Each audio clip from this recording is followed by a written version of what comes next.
एक गमतीशीर गोष्ट सहज आठवली. ज्यावेळेला मी 11 माळ्याची G+11 माळ्याची इमारत पाडण्याबाबत वरिष्ठ अधिकाऱ्यांना होकार दिला आणि ती इमारत आहे तरी काशी हे पाहण्यासाठी मी माझ्या सबिनियांना बोलवलं, पण त्यांनी माझे फोन उचलले नाहीत. वस्तुतः हे काम डेजिग्नेटेड ऑफिसरचं होतं, पण मी जाण्यापूर्वी 1 महिन्यापासून माझे DO कार्यालयाची कोणतीही परवानगी न घेता गायब झाले होते, पळून गेले होते. मला असं कळलं की जीवाच्या भीतीने ते कामावरती येण्याचं टाळत होते. अनेक वेळा त्यांना कामावर हजर होण्याविषयी कळविण्यात आलं होतं, पण ते यायच्या तयारीत नव्हते. आणि नंतर मी वारंवार निरोप देऊनसुद्धा माझे सब इंजिनियर काही माझ्यासमोर यावेळेस तयार नव्हते. मी इमारतीत गेलो. जाता जाता मी त्यांना निरोप दिला की कोणत्याही परिस्थितीत तुम्ही मला त्या इमारतीमध्ये मी चाललेलो आहे तिथे येऊन भेटा. मी या सगळ्या घटनेमुळे बराच साशक होतो की घेतलेली जी आता जबाबदारी आहे ती मला पार पाडणं शक्य होणार आहे की नाही आहे. त्यानंतर मी त्या इमारतीत पोचलो. G+11ची इमारत होती, हिरव्या कलरमध्ये पेंटेड होती आणि बरेचसे ऑक्युपंट्स त्या इमारतीत राहत असल्याचं आढळलं. मी लिफ्टने टेरेसवर गेलो आणि पाणी करू लागलो. तोपर्यंत माझे सब इंजिनियर घाबरून तिथे हजर झाले आणि काही मी त्यांना इन्स्ट्रक्शन देत होतो. त्यांना मी म्हणालो की आता इथे डेजिग्नेटेड ऑफिसर गायब आहेत आणि आता मला वाटतं की ती जबाबदारी तुम्ही घ्यावी. तुम्हाला मी IC DOच्या पोस्टसाठी मी हे परवानगी देतो आहे आणि you can take charge as an IC designated officer. माझं बोलणं पूर्ण होण्याच्या पूर्वीच माझ्या असं लक्षात आलं की ते धावत धावत समोरच्या एका उघड्या खिडकीजवळ गेले, खिडकीवर चढले आणि काय घडतं हे समजायच्या आधी त्यांनी पाऊल पुढे टाकून माझ्याकडे पाहत म्हणाले, तुम्ही जर मला ही जबाबदारी जर देणार असाल तर मी त्यापेक्षा मरण पत्करेन आणि मी इथून उडी मारेन आणि जीव देईन. माझ्याबरोबर असलेले एक्झिक्युटिव्ह इंजिनियर व इतर AE वगैरे मेंटेनन्सचे AE वगैरे सगळेच घाबरले.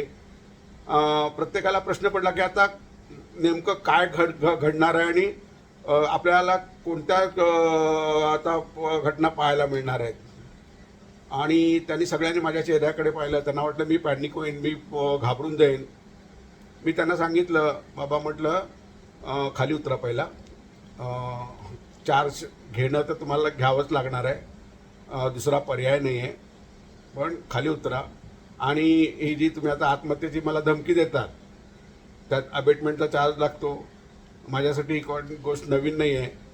I have gone through all such phases in life. पण मला एक माहिती आहे की माझं कॉन्शियस खूप क्लिअर आहे. आणि दुसरी बाब, तुम्हाला ज्या वेळेला मी ही जबाबदारी देतो आहे त्यावेळेला असं नका समजू की हे काम तुम्हाला पार पाडायचं आहे, काम मलाच पार पाडायचं आहे. मी फक्त ऑन पेपर तुम्हाला मी डेजिग्नेटेड ऑफिसर करतो आहे, पण मी तुम्हाला शब्द देतो की या इमारतीच्या निष्कासनाची संपूर्ण जबाबदारी ही माझी असेल. तेवढ्या माझ्या आश्वासनावरती त्यांनी विश्वास ठेवत मग ते खाली आले, ढसाढसा रडले. ते म्हणाले, सर समजून घ्या परिस्थिती, आणि त्यामुळेच मी असं हे पाऊल उचलायला निघालो होतो. पण तुमच्या ज्या आश्वासक शब्दामध्ये मला काहीतरी आश्वासन वाटली आणि मला वाटतं की तुम्ही नक्कीच तुम्ही तुमचे शब्द पाळाल. मी त्यांना पुन्हा इतकं सुद्धा सांगितलं की तुम्ही काहीही काळजी करू नका, मी खंबीरपणे तुमच्या पुढे उभे आहे, तुमच्या मागे नाही. आणि त्यानंतर त्या इमारतीला निष्कासित करण्यासाठी त्या सब इंजिनियरनी खूपसा मोलाचा वाटा त्याच्यामध्ये उचलला होता. काही जे RTI ॲक्टिव्हिस्ट होते ते माझ्याकडे आले. ते मला म्हणाले, साहेब तुम्ही यांना काय काम सांगता, यांनीच तर ही बिल्डिंग उभी केली. त्यावेळेला मी त्यांना सांगितलं, ज्या वेळेला त्यांनी ती उभी केली त्यावेळेला ते त्यांच्या कुणा वेगळ्या अधिकाऱ्याच्या अंडर काम करत होते. आता ते माझ्या अंडर काम करतायत, त्यामुळे तुम्हाला या बाबतीत चिंता करायची काही गरज नाही. तुम्ही निर्धास्त राहा, कारण आता इमारत ज्या उभी केली म्हणताय तर तेच सध्या इमारत पाडतायत. नाही, त्यांनी पैसे घेतलेले आहेत उभे करण्यासाठी. ते बरोबर, सगळं बरोबर आहे तुमचं. म्हटलं जर पैसे घेतले असतील तर म्हटलं हा माणूस ही बिल्डिंग पाडायला कशाला तयार होईल. बरं, तयार झाला असेल तरी म्हटलं तोच आता त्याचं निष्कासन करतोय, त्यामुळे तुम्ही त्याची काळजी करायची गरज नाही असं सांगून मी त्या सगळ्या RTI ॲक्टिव्हिस्टना, ॲक्च्युली RTI ॲक्टिव्हिस्ट म्हणण्यापेक्षा जास्त त्यांचे पर्सनल स्वार्थ तिथे साधण्यासाठी येणारी सगळी मंडळी होती. आणि हळूहळू करत माझ्या वास्तव्यानंतर त्यांचं वास्तव्याचं तिकडचा हे कमी झालं आणि त्यामुळे RTI ॲक्टिव्हिस्टचे होणारे त्राससुद्धा कमी झाले. पण अचानक मला ही गोष्ट आठवली, थोडा आज हसू आलं. पण ज्या वेळेला मी त्या परिस्थितीतून जात होतो त्या परिस्थितीचं गांभीर्य इतकं होतं की कदाचित माझ्या म्हणजे माझा जो महापालिकेतील इतर डिपार्टमेंटचा जो एक्सपिरियन्स होता तोच मला या सगळ्या परिस्थितीत तारून घेऊन गेला असं मला वाटतं.